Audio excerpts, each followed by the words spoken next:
paraxá nessa manhã fala de unidade. Sobre a mesa do Eterno é perfeita. Guarda isso no seu coração. A mesa do Eterno é perfeita.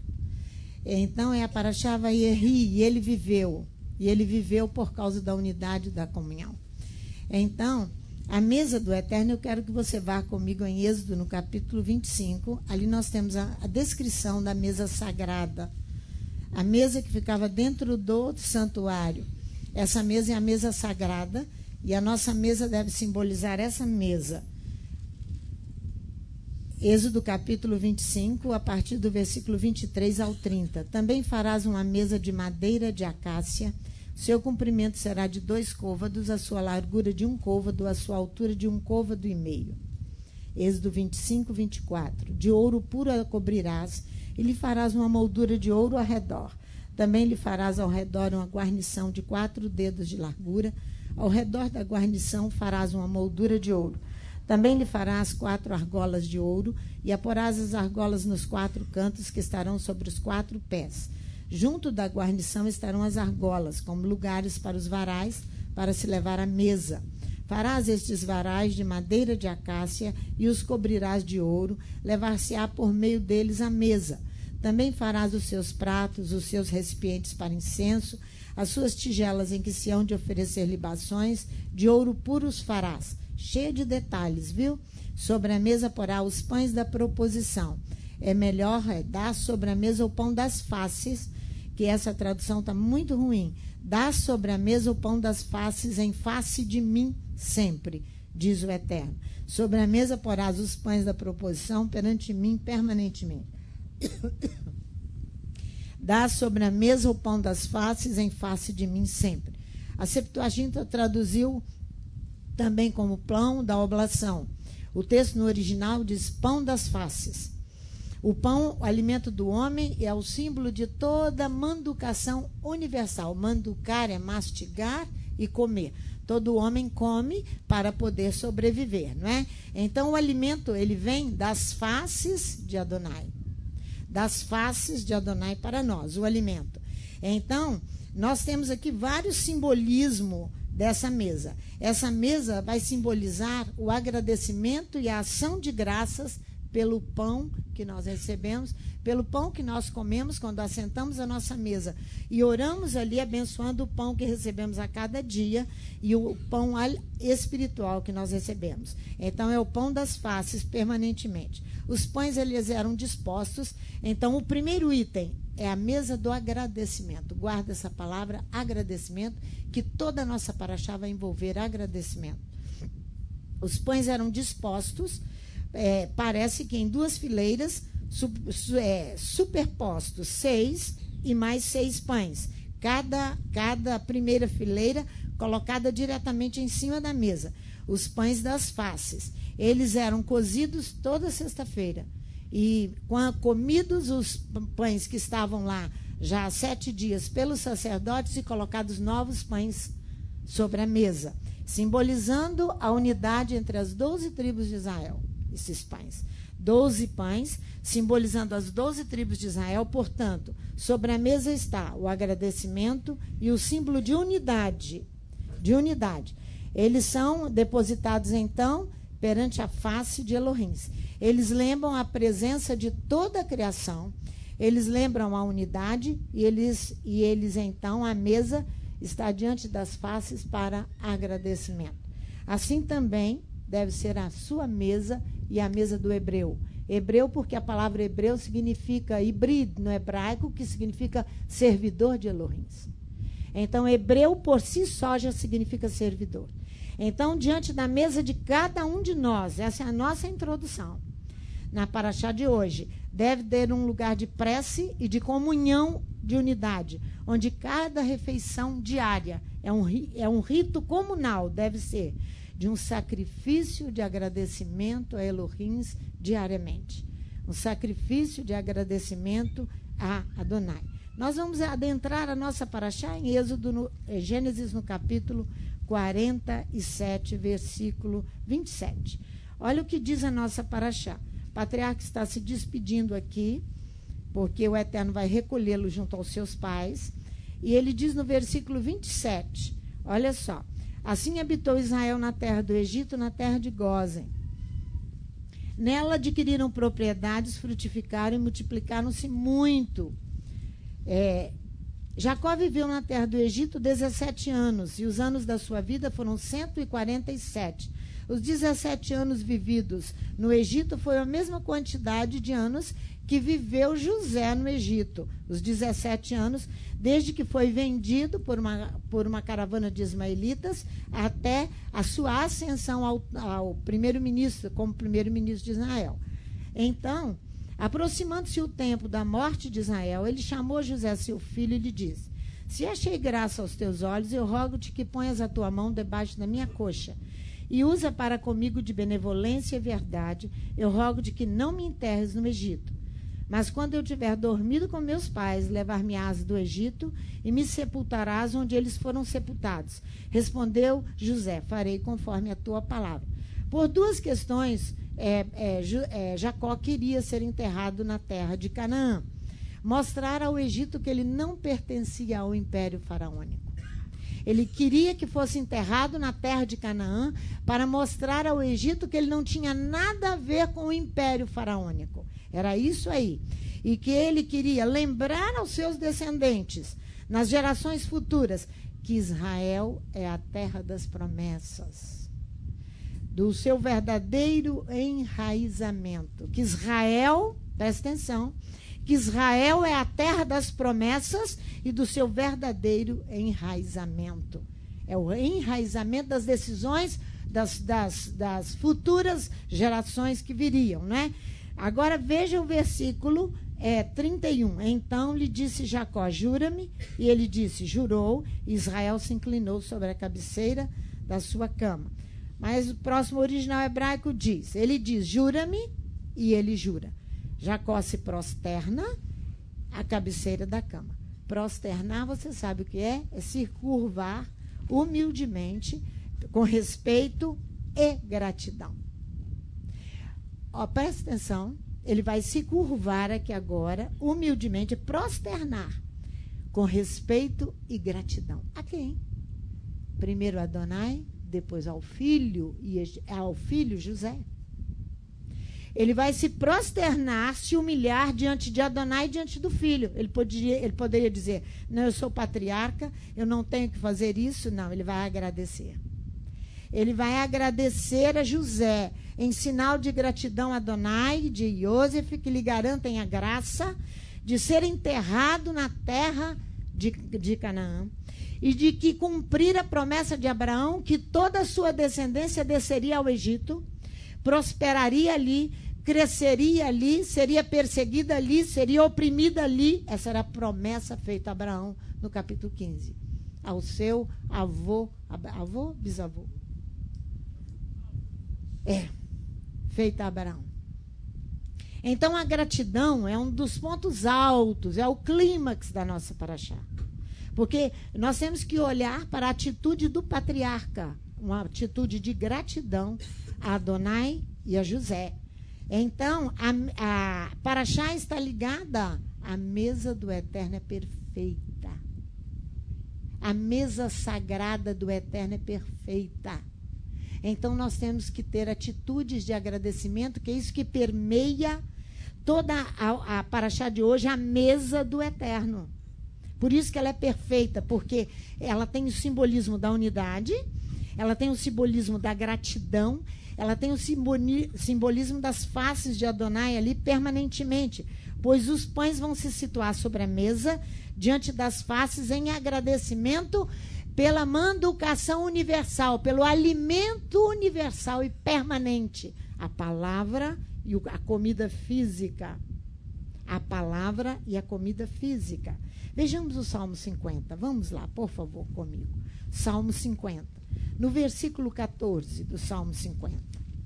O Salmo 50 é um salmo apocalíptico. Ele inicia como um salmo apocalíptico. Depois nós vamos ver isso mais no final da nossa paraxá. Mas nós precisamos entender a gravidade da situação em que vivemos, o momento em que vivemos, caminhando para os últimos dias. É isso que nós estamos vivendo. Capítulo 50, versículo 14. Oferece a Elohim Sacrifício de agradecimento. De agradecimento. Na sua tradução está dizendo louvor. E cumpre seus votos ao eterno. Não sacrifício com esse nome agradecimento, porque você não encontra no Levítico o sacrifício de agradecimento. Então foi traduzido como sacrifício de louvor. Mas a gratidão que você e eu temos que ter de coração, que faz o patriarca prosternar diante de Elohim e diante de José, de agradecimento. O que Adonai exige de nós é um reconhecimento de coração por um benefício recebido. O que ele exige de nós, oferece a Elohim sacrifício de agradecimento. Ele vai exigir um agradecimento interior de coração por benefício recebido. Para remover toda essa dúvida que você está tendo aí sobre louvor, porque a Septuaginta, quando traduziu louvor, trouxe muita confusão no meio na nossa cabeça, porque principalmente os levitas acham que quanto mais eles cantarem, eles estão sacrificando a Elohim. Não é assim. O sacrifício é de coração, é uma gratidão de coração que faz o patriarca. Então, para remover essa dúvida, toda essa dúvida a respeito da gratidão, ou seja, temos que ter um coração agradecido, a resolução é total. A resolução é total em relação à religião ensinada nas igrejas. Presta atenção nisso que eu vou falar com você. Preste atenção. A resolução é total com aquilo que é ensinado nas igrejas, para você saber quem tem um coração verdadeiramente agradecido. É isso que eu estou falando. Lá na igreja não orienta a ovelha a ser agradecida em primeiro lugar aos pais espirituais, a Israel. Não ensina. Pelo contrário, são totalmente antissemitas. Totalmente. Aos pais espirituais, os judeus, porque deles recebemos toda a nossa herança espiritual. Vamos lá em Romanos 9. Deles recebemos toda a nossa herança espiritual. Irmãos, isso se estende ao agradecimento que você tem em casa quando a sua esposa te serve aquele suco geladinho que ela fez. E nesse calor intenso ela chega com um copinho de suco. Isso se estende àquilo que um ensinador passa horas em cima da palavra em oração e súplica, deixando todo o seu tempo de lado para vir aqui ensinar a palavra. Isso é quando você não é agradecido também, isso se estende a essas pequenas atitudes. Porque quando nós deixamos de ser agradecidos aos pais espirituais, isso aí já foi ao máximo do pecado, da ignorância e da falta de conhecimento bíblico. Ao máximo, ao máximo. Olha o que diz Romanos 9. Só vamos ler o versículo 4 e 5 de Romanos 9. Olha só, são israelitas, pertence-lhes a adoção de filhos. Quem? Os judeus. Pertencem a eles a glória, as alianças, a Torá, o culto, as promessas. Deles são os patriarcas, deles descendem o Mashiach segundo a carne, o qual é sobre todos, Elohim bendito eternamente, amém. Então, tudo que você tem, esse compêndio aqui na sua mão, você é devedor a eles e eu sou devedor a eles. A eles. Não é? Então, vamos lá em Romanos 15. Passa aí a página um pouquinho da sua Bíblia. No versículo 27. Paulo está recolhendo aqui uma oferta para os santos em Jerusalém. Ele diz no versículo 27, isso lhes pareceu bem, como devedores que são para com eles, devedores para com eles. Pois se os gentios foram participantes dos seus bens espirituais, devem também ministrar-lhes os temporais. Vamos em Colossenses no capítulo 3. Colossenses no capítulo 3. Porque você e eu precisamos olhar a atitude do patriarca Jacó. Colossenses capítulo 3, de 12 a 16. Portanto, como eleitos de Elohim, santos e amados, revestidos de compaixão, de benignidade, de humildade, de mansidão, de longanimidade, Suportai-vos uns aos outros, porque é difícil conviver com determinados irmãos. Por isso que a Bíblia diz, suporta teu irmão. Então, perdoai-vos uns aos outros. Se alguém tiver queixa contra outrem, assim como o Eterno vos perdoa, assim também perdoai vós também. Do contrário, você não come na mesa do Eterno. E sobre tudo isso, revestivos de amor, que é o vínculo da perfeição, e a paz de Elohim, para a qual fostes chamados em um só corpo, em unidade, domine em vossos corações e sede o quê? Agradecidos. A palavra do Mashiach habite em vós abundantemente em toda sabedoria, ensinando-vos e admoestando-vos uns aos outros com salmos, com hinos e cânticos espirituais, cantando ao Eterno com gratidão em vossos corações. Se o ensino que está nas igrejas não incluirá agradecimento aos pais espirituais, ele é desvio, desvio e desvio, e ele é uma doideira. É isso aí.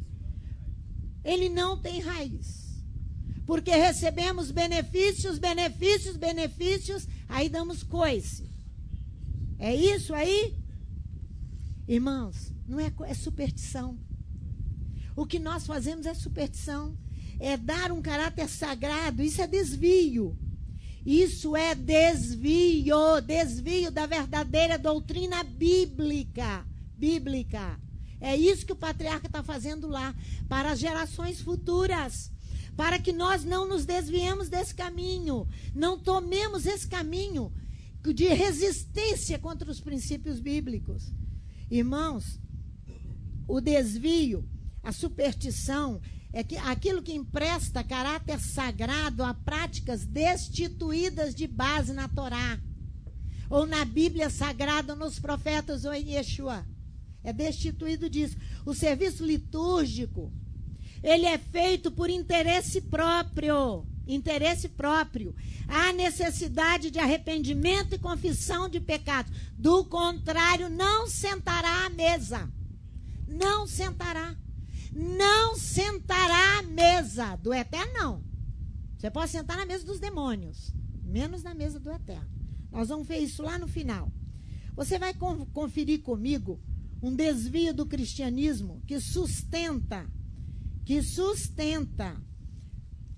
o que o cristianismo sustenta a respeito da gratidão. A palavra gratidão no cristianismo, e eles sabem que isso está errado, eles sabem porque está escrito nos livros, eles traduziram como Eucaristia.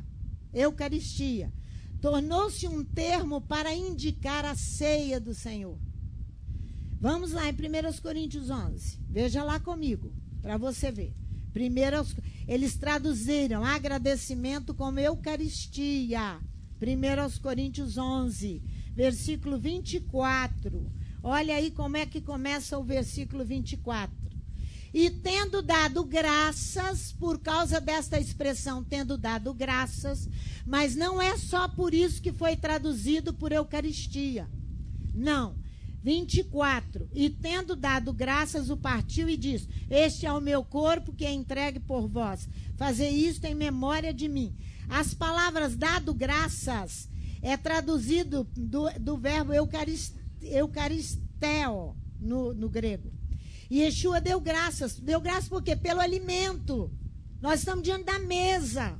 Pelo alimento. É isso aí que Yeshua é agradecido. Os cristãos, a partir daí, vão denominar a ceia do Senhor com base nessa ação de graças. Embora não haja nenhuma base legal para isso, a Igreja Católica Romana transformou assim a celebração da ceia em um sacrifício incruento. O que é isso? Sacrifício sem sangue. Tudo isso começou nos escritos de Inácio de Antioquia. Quem era Inácio de Antioquia? Um grande mestre. São os mestres que desviam. São os mestres que fazem os maiores desvios. Que Inácio? Aonde estava Inácio? Em Antioquia, na África. Uma grande biblioteca existia em Antioquia e lá reuniu muitos mestres.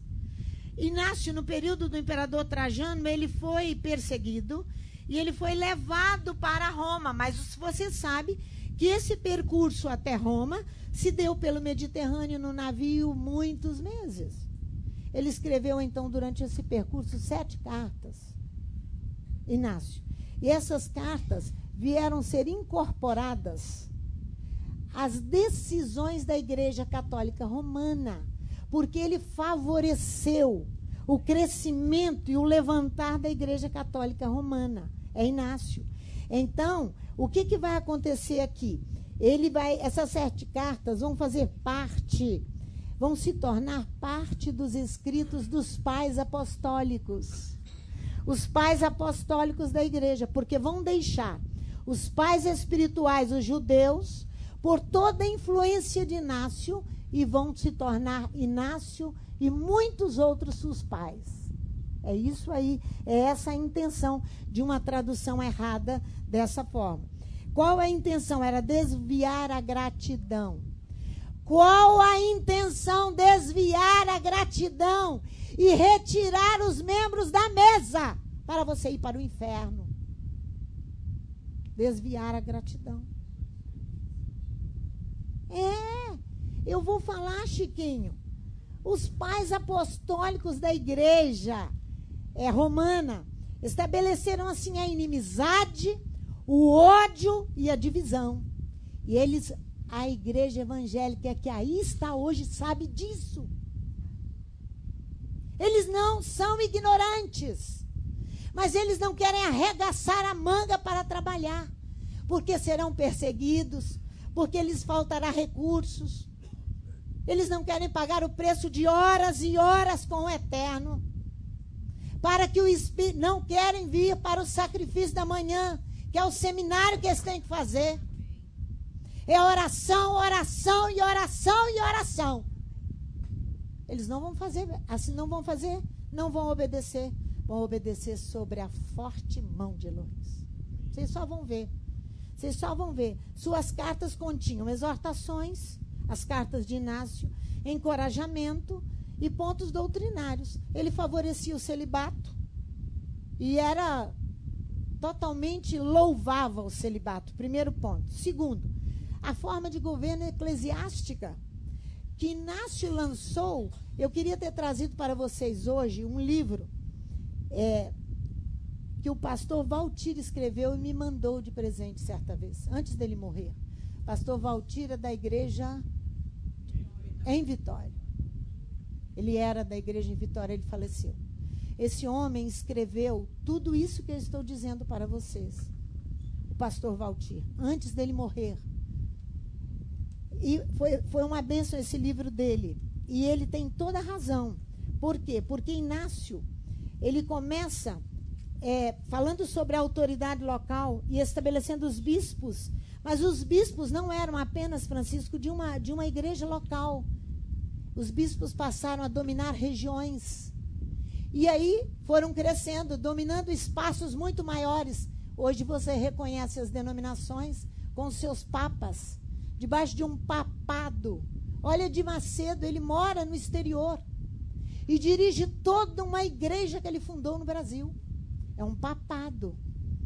Isso, devemos louvar esse demonismo da parte de Inácio, de Antioquia.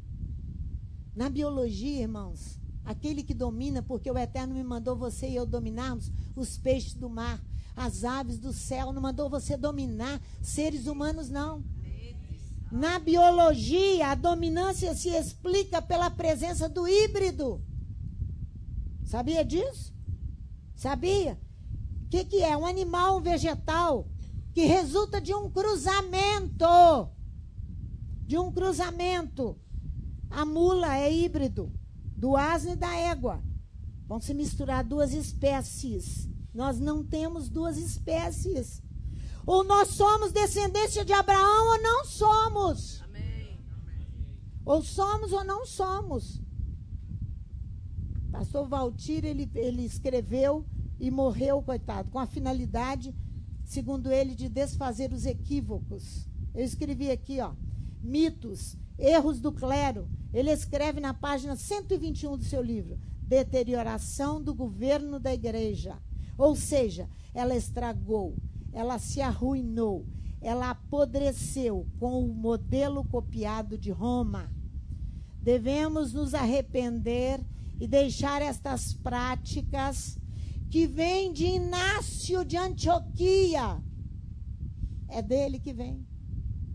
É dele. Ele contribuiu para o levantar da igreja romana. Olha comigo em Joel, no capítulo 2. Faça o favor de olhar comigo em Joel, no capítulo 2. A partir do versículo, nós vamos ler só um pedacinho, do 11 ao versículo 14. Você está vendo aqui o exército vindo, anunciando a palavra. E um grande exército, a Bíblia diz, um grande exército anunciando a palavra, para saciar a fome de muitos. Mas ele diz, o Eterno troveja diante do seu exército. Joel 2:11. Muito grande é o seu arraial, e poderosos são os que executam a sua palavra. O dia do Eterno é grande e muito terrível. Quem o poderá suportar? Ainda assim, agora mesmo. Além de anunciar e esse exército ser grande, ainda assim, diz o Eterno, voltai para mim. De todo o vosso coração, olha aqui, com jejum, com choro e com pranto. Além desse anúncio todo, nós temos que retornar para ele, para consertar essa questão da mesa de agradecimento, porque ali está o ódio e a inimizade. A inimizade, o ódio em qualquer área da sua e da minha vida, ela é maléfica, vai destruir a sua vida espiritual. Você não tem acesso à mesa do Eterno. Quando chega esse ódio aqui aos judeus, você já está mais do que podre e estragado. Rasgai o vosso coração e não as vossas vestes. Voltai para o Eterno vosso Elohim, porque ele é misericordioso e compassivo, tardio em irar-se, grande em amor e se arrepende do mal. Não tem uma congregação dessa que, se não começar a celebrar Shabat e não se voltar para as festas bíblicas e o amor aos seus pais espirituais, elas estão dizendo a verdade para vocês. Nenhuma. E aí você pode ler, tocai a trombeta em Sião, quem sabe se ele não se voltará e se arrependerá e deixará por si uma bênção em oferta de cereais e libação para o Senhor vosso Elohim. Inácio reconhecia a igreja romana como dotada de autoridade sobre todas as demais igrejas. Era isso que ele reconhecia. Inácio foi ferrenho opositor no retorno à fé judaica. A esse respeito, ele fala duramente, ele é inflexível, ele é intransigente. Procure Inácio de Antioquia e vai estudar sobre ele, para você ver aonde está a raiz desse desvio. Que coisa horrível. Quando dizia que o monstruoso era falar sobre Jesus o Cristo e praticar o judaísmo. Ele considerava o judaísmo ultrapassado pela revelação divina. Irmãos, esse homem veio preso no período do imperador Trajano, de Antioquia para Roma. Não se sabe se ele se vendeu, qual foi o interesse que ele foi vendido, se foi por dinheiro, se foi por corrupção de que os políticos fazem aí. Não se sabe. Só sabemos que ele se corrompeu, ele apodreceu. E ele apodreceu muita gente. Muita gente. Essas cartas de Inácio são tão maléficas à fé bíblica que elas foram escritas durante o reinado desse imperador, do ano 98 ao ano 117 depois de Cristo. Irmão, se você e eu não dermos provas de gratidão,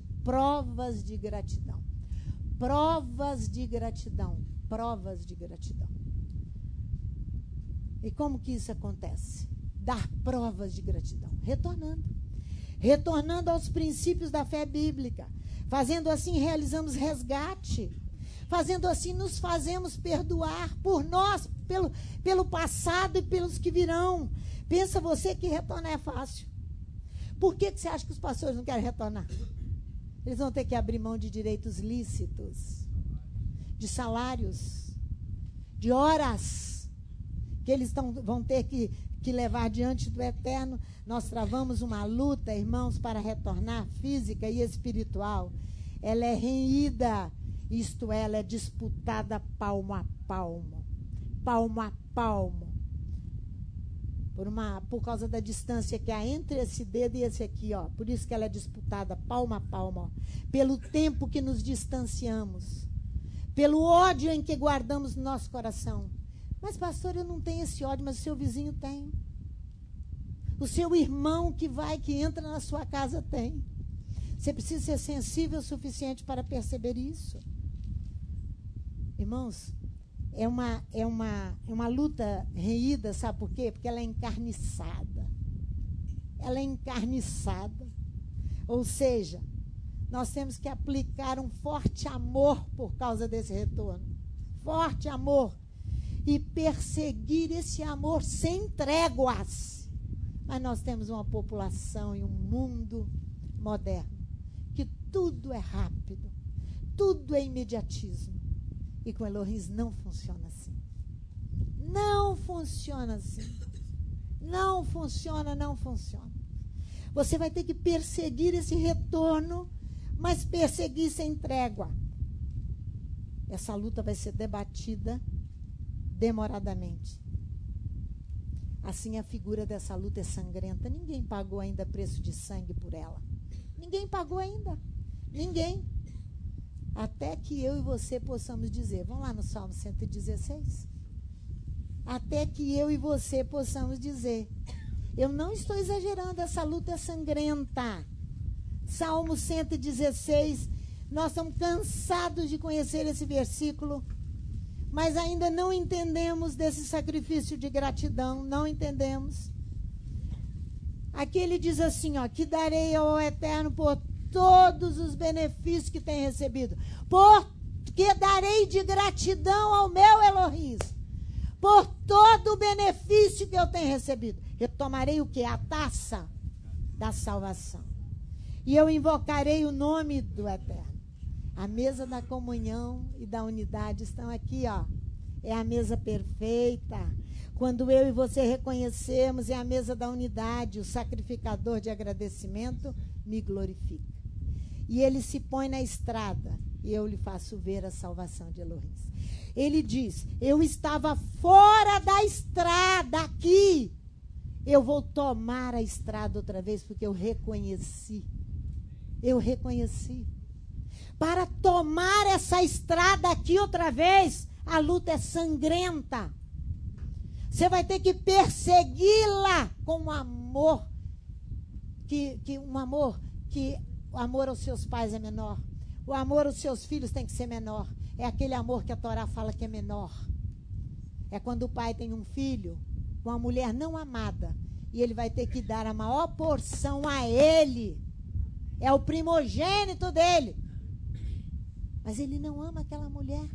Ele teve um filho com ela. Mas a Torá diz que é com ela que ele vai. É aquele filho que vai herdar a maior parte. É isso aí. É um amor. Hein? É um amor que transcende. Então, o amor aos pais, amor à filha, amor, tudo vai ter que ser um amor menor. Porque o amor Elohim tem que estar em primeiro lugar. No tempo do Apocalipse, os justos que suportarem esse julgamento agora de Elohim não conhecerão a morte, mas eles penetrarão na eternidade.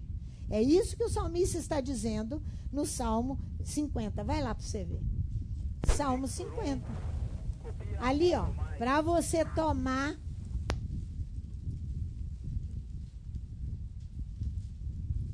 Olha o Salmo 50. Aí você vê que doideira é traduzir agradecimento por aquilo que você viu. Olha aqui no Salmo 50, 23. Aquele que oferece sacrifício de agradecimento me glorifica. Ele se põe na estrada e eu lhe faço ver a salvação de Elohim. Ele volta à estrada. Ele retoma o caminho. O rei Davi, irmãos, vai definir na nossa Haftará de hoje. Ele vai definir quem vai à mesa e quem não vai à mesa. Vamos lá? 1 Reis, capítulo 2. O rei Davi aqui vai definir para Salomão quem devia sentar-se à mesa e quem não senta à mesa. Ele foi enfático, porque Jacó também faz isso com seus próprios filhos. Ele fala de Rúben, de Levi e de Simeão. Rúben, porque subiu à minha cama e deitou com a minha mulher. E Simeão e Levi, porque jarretaram touros, mataram os homens quando exigiram deles a circuncisão. Levi depois se conserta. Olha o capítulo 1 Reis, capítulo 2. A nossa Raftará. Olha aqui como é que Davi define muito bem isso aqui.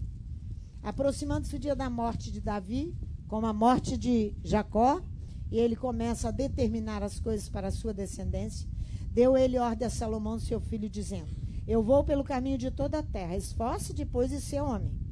Guarda, sabe por quê, irmãos, esse negócio de ser homem? Porque vai ter que regaçar, ó. Cerrar os dentes e ir, porque meio mundo vai brigar com você.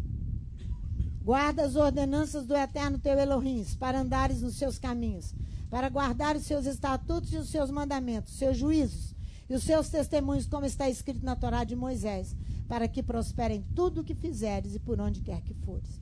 Que o Eterno confirme a palavra que falou de mim, dizendo: se teus filhos guardarem o seu caminho, para andarem perante a minha face fielmente, de todo o seu coração, de toda a sua alma, nunca te faltará sucessor ao trono de Israel.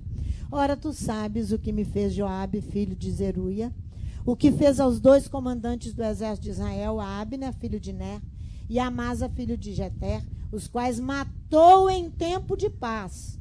Vingou o sangue derramado em guerra, manchando com ele o cinto que tinha nos lombos e o sapato que trazia nos pés. Faze com ele segundo a tua sabedoria, e não permitas que as suas cãs desçam à sepultura em paz.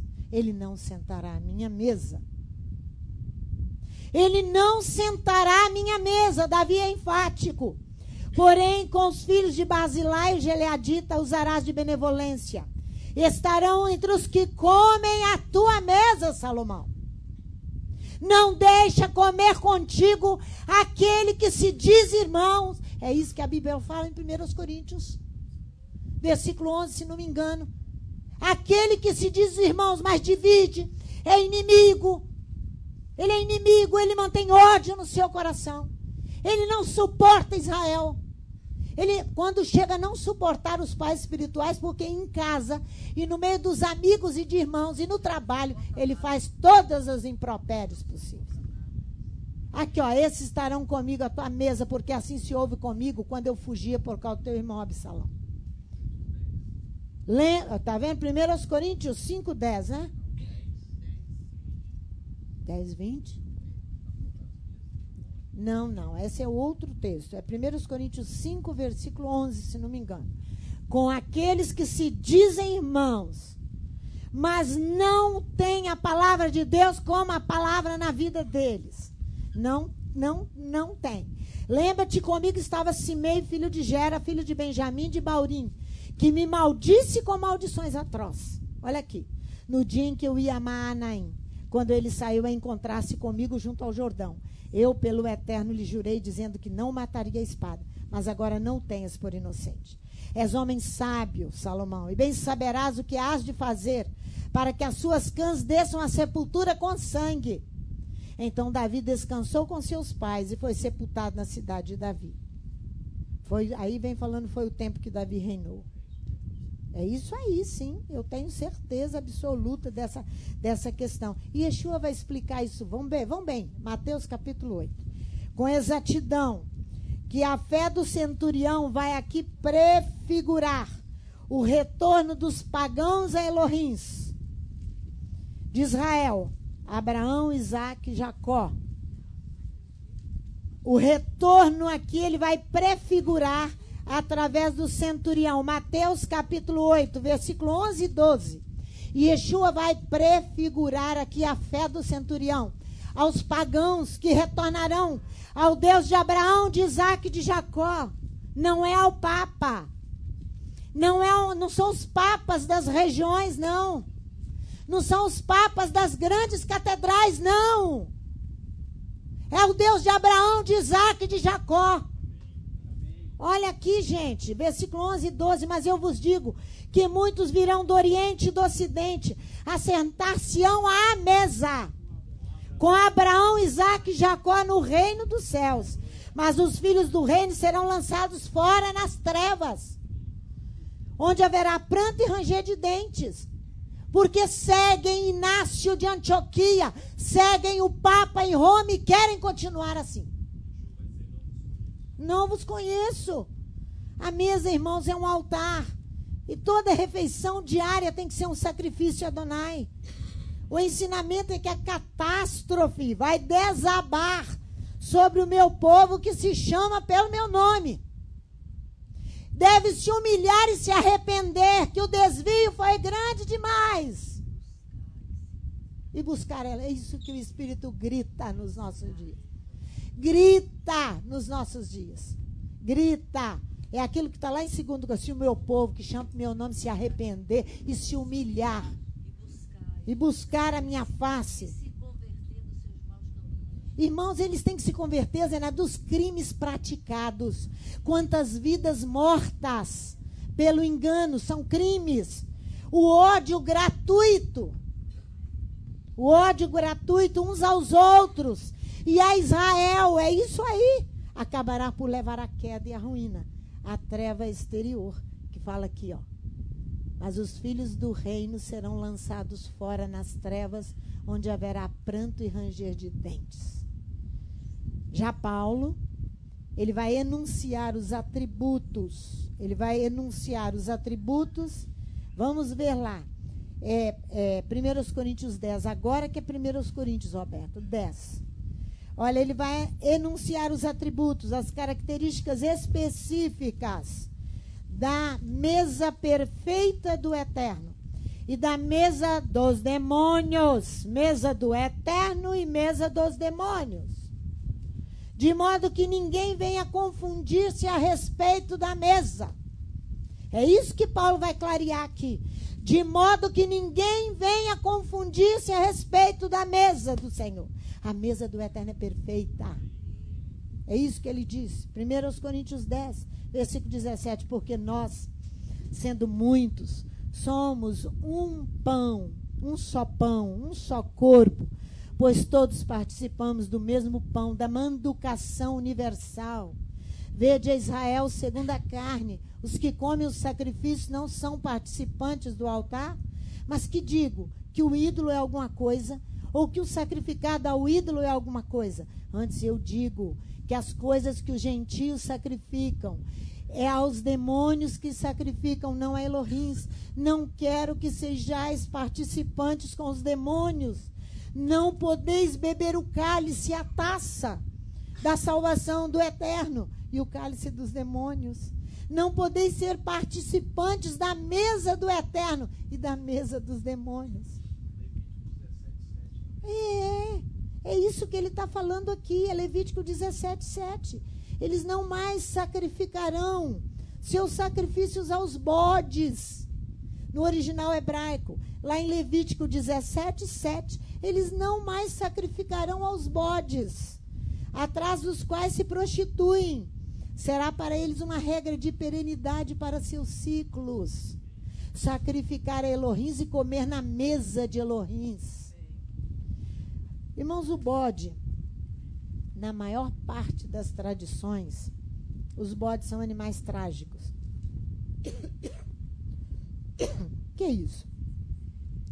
Tragédia é um poema dramático, cujo assunto é muitas vezes tomado de lenda e de história dos homens, inspirados pelas personagens que os homens imaginam e criam. É isso aí. E elas muitas vezes mostram piedade, esses personagens, e às vezes mostram terror e desgraça que elas vão desencadear. É isso aí. Esse espetáculo é feito, espetáculo mesmo, né? Pelas paixões humanas. Em Canaã e na Mesopotâmia, os pagãos representavam seus seres como bodes, sob a forma de humanos ou animais. Em Canaã e na Mesopotâmia, na Grécia, com a cabeça coberta com a tiara enfeitada com chifres. Com chifre. Você vai ver o sátiro, ele tem 2 chifres aqui. O chifre, por que o chifre? Que a cabeça é enfeitada com chifre. Os bodes enfeitam a cabeça com chifre. Você já viu o chifre do bode? Pois então, por que enfeita a cabeça? O humano se enfeita com chifre. Por quê? Porque o chifre fala de realeza, de poder, de força. Você se lembra Zedequias quando foi profetizar para Acabe? Lembra? Ele botou uns chifres, fez uns chifres e colocou na cabeça. Ezequiel fala no capítulo 34 que as ovelhas serão julgadas porque elas dão chifradas umas nas outras. Elas vão ser julgadas. Os pastores vão ser julgados, mas as ovelhas serão julgadas por causa do chifre exaltado, seu poder exaltado. Chifre simboliza exaltação calorosa, exagerada. Os sátiros é um personagem um personagem, uma divindade grega. Ele era companheiro de Baco. Ele era representado habitualmente com os cabelos meio esgrenhados assim, meio fora do lugar, com esses dois chifrinhos aqui para frente, uma taça na mão,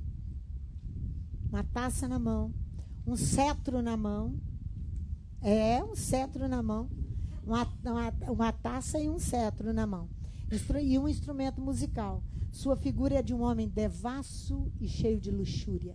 Esses são os sátiros gregos. Por isso que você tem que entender a linguagem bíblica. São das tradições de quase todas as religiões e divindades espalhadas sobre a face da terra. Então a Bíblia usa a expressão bode, simbolizando tudo isso aí. Chifrada, poder exaltado, tudo isso. Essa é a razão que os profetas os qualifica com desdém, chamando-os de bodes.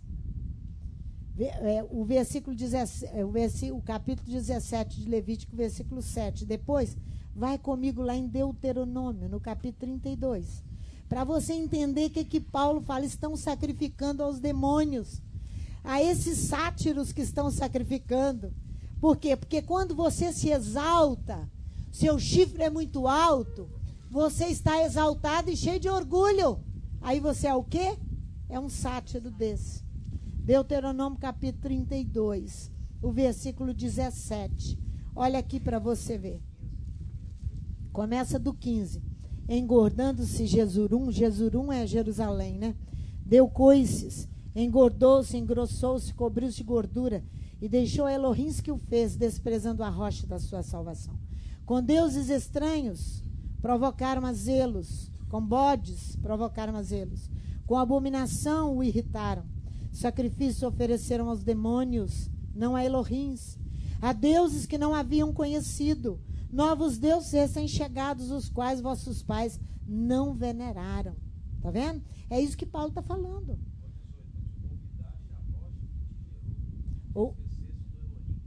Devia ter lido aí, meu filho, no microfone.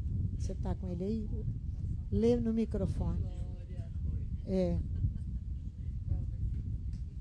O versículo 18 que ele está dizendo. Ouvidaste, vai, Roberto. Ouvidaste a rocha que te gerou, e te esqueceste do Elohim que te formou. Exatamente, porque os mestres, eles se exaltam e eles determinam regras para o povo, fora da Bíblia, da cabeça deles, daquilo que eles acham que Eucaristia significa agradecimento. Pronto. E cala uma multidão e sai atrás. Agradecimento é um benefício recebido, irmãos. É a mesa do eterno. Então, o que vai acontecer? O Salmo 106, quer ver? Vai lá comigo para você ver uma pastora, coisa. Só um minuto, antes da senhora ir para o Salmo, por isso que aqui em Deuteronômio, no versículo 28, está dizendo assim: o meu povo é gente que perdeu o bom senso. Isso. E neles não há entendimento. Não há entendimento. Oxalá fossem sábios. Exatamente. Então entenderia isto e atentariam para o fim que os espera. Olha só, e atentaria para o fim. Os nossos dias, profetizado por Jacó no capítulo 49. Que ele congrega ali as tribos, a unidade entre as tribos, entre nós, entre seres humanos. E ali ele vai congregar o povo, chamar o povo para o tempo, para os últimos dias. Você vai ver. Nós ainda vamos lá. Então veja no Salmo 106, versículo 34 a 39. Olha só. Não destruíram os povos como o Eterno lhes ordenaram. mas se misturaram com as nações e adotaram seus costumes das nações. Salmo 106, versículo 34 e 35 até o 37. Serviram seus ídolos, 36, que vieram a ser-lhes um laço. Sacrificaram seus filhos e as suas filhas aos demônios. Derramaram sangue inocente, praticaram crimes. O sangue dos seus filhos e de suas filhas, que sacrificaram aos ídolos de Canaã. E a terra foi manchada com sangue. Irmãos, a Bíblia explica que o abate de animal, ele não podia ter outro objetivo a não ser os sacrifícios. Serviço litúrgico. O abate de animal não podia ter outro objetivo a não ser o sacrifício, o serviço litúrgico, o serviço Adonai, ou o serviço aos demônios. Ou você vai abater o animal para sacrificar. Você é o animal. Abate você, se humilha, ou para servir a Elohims, ou para servir aos demônios. É isso aí. Não podeis, diz Paulo, beber o cálice do eterno e o cálice dos demônios. Não podeis ser participantes da mesa do eterno e da mesa dos demônios. É isso aí. Quem ensina que tudo isso ficou para lá, que todo o retorno, ainda assim, é grande a quantidade daqueles que anunciavam, mas ainda assim, voltai para mim. Voltai para mim. Joel, capítulo 2. Ainda assim que haja um grande número de anunciadores da palavra, voltai para mim, retornai para Jerusalém. É lá que eu e você temos que ir. É lá que você e eu temos que ir. Ô Chiquinho, tudo que falarem contra isso é contra Elohims. É contra a gratidão. Você não sentará à mesa do eterno. Não sentará. Todo aquele que se opõe a isso, um ferrenho opositor feito Inácio, vai ficar pelo caminho. Sentar à mesa, não. Pode falar, meu filho. João fala que aquele que odeia seu irmão não ama Elohim. A gente acha que é só irmão físico, só o meu vizinho, e não os nossos pais espirituais. Sim. Se nós odiamos os nossos pais espirituais, não amamos a Elohim. Não amamos. Só isso. Você não vai estar à mesa. Você não vai entrar na eternidade. Só isso. Só isso. Irmãos, voltemos lá. Gênesis 49, para nós encerrarmos. Gênesis 49. É a bênção de Jacó aos seus filhos. Irmãos, tem pouco, 16 anos que eu falo a mesma coisa. Só muda o livro e o profeta. E a oposição muitas vezes é aqui dentro da casa dele. Irmãos, aqui nós temos, depois, versículo 1 do capítulo 49. Chamou Jacó Israel aos seus filhos e disse, na nossa tradução, ajuntai-vos, para que eu vos anuncie o que vos há de acontecer nos dias vindouros. Reuni-vos, é no original hebraico, reuni-vos e eu vos relato quem vos chamará no seguir dos dias. Quem vos chamará? Elohims que vos chamará no seguir dos dias. O verbo reunir tem aqui dois significados. O verbo reunir aqui tem dois significados. A unidade entre as tribos e a unidade com Elohims para levar a perspectivas apocalípticas. O fim dos tempos. O fim. Então, o verbo reunir tem dois significados. Reunir as tribos e estar reunido, sendo um com Elohims. É isso que significa aqui.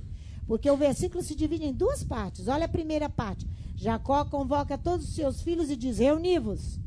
E agora ele diz, reuni-vos, eu vos relato quem vos chamará no seguir dos dias. A unidade entre as tribos, o verbo reunir vai significar tornar a unir o que estava separado. Isso é a unidade. Tornar a reunir o que está espalhado sobre a face da terra. Sobre a face da terra. Essa é a condição que comanda toda a realização das bênçãos de Jacó. Essa é a condição. Olha o que eu vou repetir. Esta é a condição que comanda todas essas bênçãos aqui às tribos. E você vê aqui que ele vai aqui julgar 3 tribos. E vai mostrar o pecado delas. Eles eram filhos iguais aos outros filhos. Aí, ó. Está aqui. Aí você pense sobre isso. Sem unidade, as tribos de Israel não sobreviveriam. Sem unidade, não sobreviveria. Não.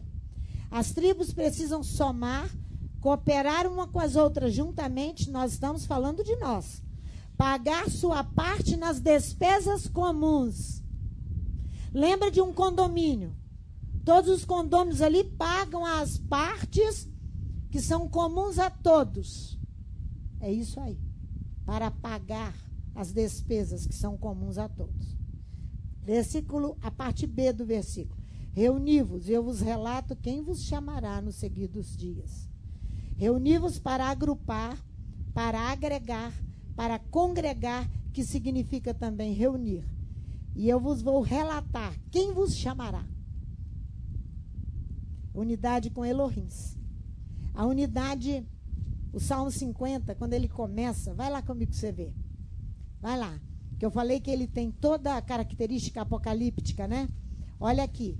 Quando no capítulo 50 dos Salmos, ele vai começar aqui dizendo, falando os 3 nomes dele. O Elohim, poderoso, aqui está, o El, Elohim Adonai.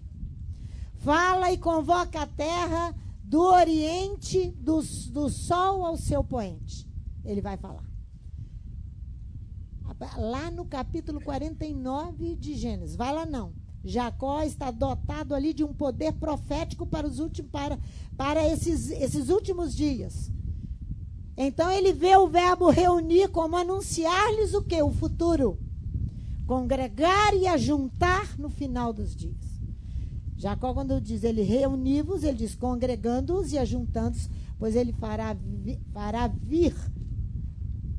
vir a voz de Adonai. Aquela voz que vos chamará no seguir dos dias. Olha aqui o salmo. De Sião, perfeita em formosura, resplandece Elohim. O nosso Elohim vem, ele não se calará. Olha como ele é profético. É o período de Gog e de Magog. Olha aqui, adiante dele um fogo consome. E há uma grande tormenta ao redor dele. Chama os altos céus e a terra para julgar quem? O seu povo. Congregai os meus santos, aqueles que fizeram comigo uma aliança com sacrifício. Que aliança é essa? De Êxodo capítulo 24, versículos 7 e 8. Quando Moisés esparge ali o sangue sobre os livros, o livro, a Torá. Depois vem Yeshua, que é a Torá, ao vivo, para ensiná-la. Esse sacrifício, aí ele diz aqui, ó, congregai os meus santos, aqueles que fizeram comigo uma aliança de sacrifício. É isso que ele diz. Que reconhece o filho, que reverencia o filho. Sei o que José fez, meu amor? Foi agradecido a quem? A quem José foi agradecido? A Adonai e a Jacó. A Adonai e a José. Jacó foi agradecido a Adonai e a José. José tipifica, é o símbolo do Messias. Não adianta você desprezar o sacrifício do Messias, porque você tem que fazer com ele um sacrifício. Aqui está dizendo, ó, congregar os meus santos, aqueles que fizeram comigo uma aliança de sacrifício. De sacrifício. Então, você vai ver que essa expressão no seguir dos dias, vai lá em Daniel 12. Vai lá, é a mesma expressão que Jacó está falando no capítulo 49, na parte B do versículo 1. É a mesma expressão, Daniel capítulo 12, versículo 1. Aqui.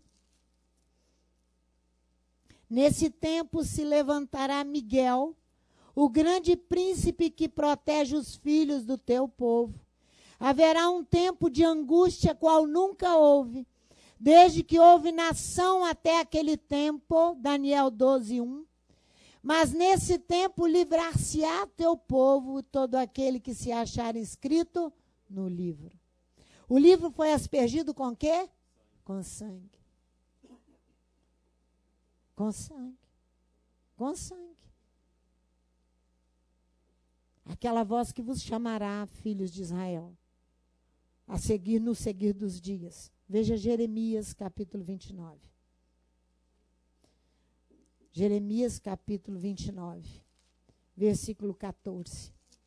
Irmãos, isso fecha todas as coisas para nós aprendermos a sentar à mesa e não ficarmos como criança que suja a boca, suja a toalha inteira, derrama tudo, senta em desordem à mesa. Não, a mesa do Eterno é perfeita. A mesa do Eterno é perfeita. Eu nunca mais vou esquecer isso na minha vida, porque eu aprendi juntamente com vocês que a mesa do Eterno é perfeita. Jeremias 29, versículo 14. Serei achado de vós, diz o Eterno, e farei voltar os vossos cativos. Congregar-vos-ei de todas as nações, de todos os lugares para onde vos lancei, diz o Eterno, e tornarei a trazer-vos ao lugar que vos transportei, de Jerusalém. Olha Miqueias, vai lá no livro de Miqueias, Oséias, Joel, Amós, Jonas, Miqueias, Obadias, Jonas e Miqueias. Miqueias, capítulo 2, versículo 12. Irmãos, o Salmo 50, no versículo 5, que nós lemos lá, aquela hora está falando do julgamento que ocorrerá no vale de Josafá. Aqui Miqueias, no capítulo 2, versículo 12, ele diz, olha só, certamente te ajuntarei todo, ó Jacó. Certamente, era isso que Jacó estava falando no capítulo 49. O restante de Israel, pô-los-eis todos juntos, como ovelhas no aprisco, como rebanho no meio do seu curral. Farão estrondo por causa da multidão dos homens. Subirá diante deles aquele que abre o caminho. Eles romperão e entrarão pela porta e sairão por ela. O seu rei irá diante deles e o Eterno à sua testa. Olha só que coisa linda. Reuni-vos para mim, meus fervorosos e firmadores do meu pacto, pelo sacrifício, o que estão em unidade com Adonai, pelos laços da aliança e do sacrifício. Pai, em nome de Yeshua, nós queremos te agradecer muito por esta paraxá, quando o Eterno nos mostra ao mesmo tempo que nós estamos nos últimos dias, no seguir dos dias, que anunciou Daniel, que anunciou Jacó, que anunciou Yeshua, que anunciaram os profetas, que anunciaram os apóstolos. Nós estamos nos últimos dias, no seguir dos dias, quando nós caminhamos para um processo apocalíptico. Pai, em nome de Yeshua, dá-nos uma consciência destas coisas espirituais, para que a nossa postura seja bíblica. Bíblica, não é a postura da pastora Sandra, nem de quem quer que seja.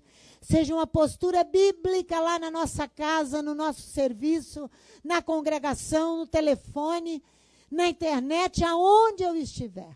Pai, tenha misericórdia de nós. Ajunta o teu povo e reúne o teu povo em perspectivas apocalípticas, para que o teu nome seja exaltado. E nós venhamos a somar, Senhor, como todo um exército na face da terra, trabalhando pelo reino de Elohim e fazendo parte do grande ajuntamento que nós teremos para fazer a grande guerra de Gog e de Magog no vale de Josafá. Assim seja exaltado e glorificado o teu nome, e que nós sentemos à mesa como adultos e não como crianças, sabendo quais são as exigências para estarmos à mesa. Dá-nos a tua bênção neste Shabat. Tenha misericórdia de nós. Ilumina o Léo para de tarde terminar e fechar a bênção que o Eterno já nos deu nesta manhã. É o que nós te pedimos, em nome de Yeshua, o nosso Messias.